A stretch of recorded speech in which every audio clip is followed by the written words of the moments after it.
Hello, ഇന്ന് ഞാൻ വന്നിട്ടുള്ളതൊരു അടിപൊളി അറബിക് ചായയുടെ റെസിപ്പി ആയിട്ടാണ് കേട്ടോ.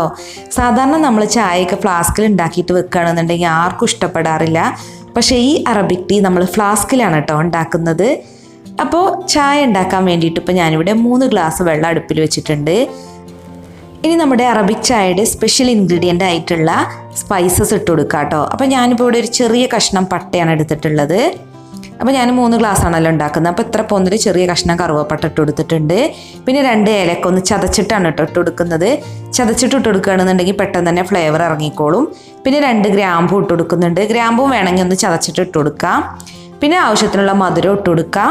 അപ്പോൾ നമ്മൾ ഈ അറബിക് ടീ ഉണ്ടാക്കുമ്പോൾ അത്യാവശ്യം നല്ല മധുരം ചേർക്കണം കേട്ടോ, എന്നാലാണ് ഇതിൻ്റെ ടേസ്റ്റൊക്കെ ഒന്ന് കറക്റ്റായിട്ട് കിട്ടുള്ളൂ. പിന്നെ ചേർക്കുന്നത് ചായപ്പൊടിയാണ്. ചായപ്പൊടിയും തന്നെ നല്ലവണ്ണം ഇട്ട് കൊടുക്കണം. നല്ല കടുപ്പത്തിലാണ് നമ്മൾ ഈ അറബിക് ടീ ഉണ്ടാക്കുക. പിന്നെ സാധാരണ ചായപ്പൊടിക്ക് പകരം നമ്മൾ ടീ ബാഗ് ഉണ്ടെങ്കിൽ അതാണ് കേട്ടോ യൂസ് ചെയ്യേണ്ടത്, എന്നാലാണ് അതിൻ്റെ ഒരു കറക്റ്റ് ടേസ്റ്റിൽ നമുക്കിത് ഉണ്ടാക്കിയെടുക്കാൻ പറ്റുക. എൻ്റെ കയ്യിൽ ടീ ബാഗ് ഇല്ലാത്തതുകൊണ്ട് ചായപ്പൊടി ഇട്ട് കൊടുത്തു എന്നേ ഉള്ളൂ. അപ്പോൾ ചായ ഇവിടെ തിളച്ചിട്ടുണ്ട്. അപ്പോൾ നമ്മൾ ചായയൊക്കെ തിളപ്പിക്കാൻ വെക്കുന്നതിന് മുമ്പ് തന്നെ ഇതുപോലൊരു ഫ്ലാസ്ക് എടുക്കണം കേട്ടോ. അപ്പോൾ നമ്മൾ ഫ്ലാസ്കിലാണ് ഇപ്പോൾ ചായ ഉണ്ടാക്കുന്നത്. അപ്പോൾ നമ്മൾ ഫ്ലാസ്കിൽ ഉണ്ടാക്കുന്ന ചായ അത്ര ടേസ്റ്റി അല്ല എന്ന് എല്ലാവരും പറയാറുണ്ട്. പക്ഷേ ഇത് അങ്ങനെയല്ല കേട്ടോ, അത് ഫ്ലാസ്കിൽ തന്നെ ഉണ്ടാക്കണം. അപ്പോൾ ഇതിലേക്ക് കുറച്ച് പുതിനയിലയാണ് ഞാൻ ഇട്ട് കൊടുക്കുന്നത്. പിന്നെ നമ്മൾ അറബിക് ടീ ഉണ്ടാക്കുമ്പോൾ ചായ തിളപ്പിക്കുന്നതിന് മുമ്പ് തന്നെ ഫ്ലാസ്കിൽ ഇതൊക്കെ ഇട്ട് റെഡിയാക്കി വെക്കണം.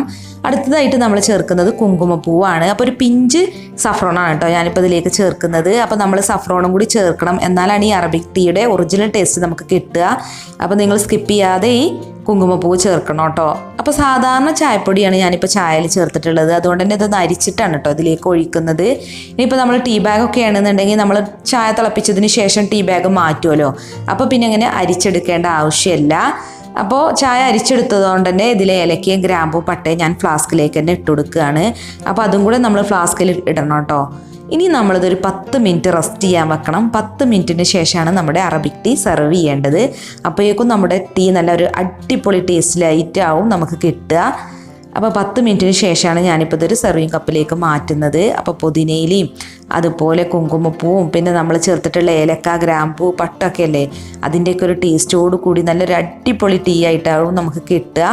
അപ്പോൾ നിങ്ങൾ വിചാരിക്കും എന്താ ഇപ്പോൾ ഈ ചായക്ക് ഇത്ര പ്രത്യേകത, കുങ്കുമപ്പൂവ് മാത്രമല്ലേ ചേർത്തുള്ളൂ, പിന്നെ ഇപ്പോൾ ഫ്ലാസ്കിൽ ചായ ഉണ്ടാക്കിയ ടേസ്റ്റ് ഉണ്ടാവുമോ? പക്ഷേ ഇത് കണ്ടാൽ നിങ്ങൾക്ക് മനസ്സിലാവില്ല. നിങ്ങൾ ഒരു പ്രാവശ്യമെങ്കിലും ഒന്ന് ട്രൈ ചെയ്ത് നോക്കണം. അപ്പോൾ ഇത് ഉണ്ടാക്കി നോക്കിയാൽ മാത്രമേ ഉള്ളൂ കേട്ടോ അതിൻ്റെ ടേസ്റ്റ് മനസ്സിലാവുക. പിന്നെ നമ്മൾ യാത്രയൊക്കെ പോകുമ്പോൾ അതുപോലെ ഫ്ലാസ്കിൽ ഈ ചായ ഉണ്ടാക്കി കൊണ്ടുപോകുകയാണെന്നുണ്ടെങ്കിൽ നമുക്ക് നല്ലൊരു യൂസ്ഫുൾ ആയിരിക്കും കേട്ടോ. അത് നമുക്ക് ക്ഷീണമൊന്നും ഉണ്ടാവില്ല. അതുപോലെ തലവേദന മാറാനും പിന്നെ നല്ലൊരു എനർജി കിട്ടാനൊക്കെ ടീ നന്നായിട്ട് സഹായിക്കും. അപ്പോൾ ഒരു അത്ഭുത ചായ തന്നെയാണ് കേട്ടോ ഇത്, ഒരു വെറൈറ്റി ചായ. അപ്പോൾ നിങ്ങൾക്ക് വീഡിയോ ഇഷ്ടമായി എന്നുണ്ടെങ്കിൽ ഒന്ന് ട്രൈ ചെയ്യുക. പിന്നെ നിങ്ങളുടെ ഫീഡ്ബാക്ക് അറിയിക്കുക. അതുപോലെ വിലയേറിയ അഭിപ്രായങ്ങളൊന്ന് കമൻറ്റ് ചെയ്യണം കേട്ടോ. താങ്ക്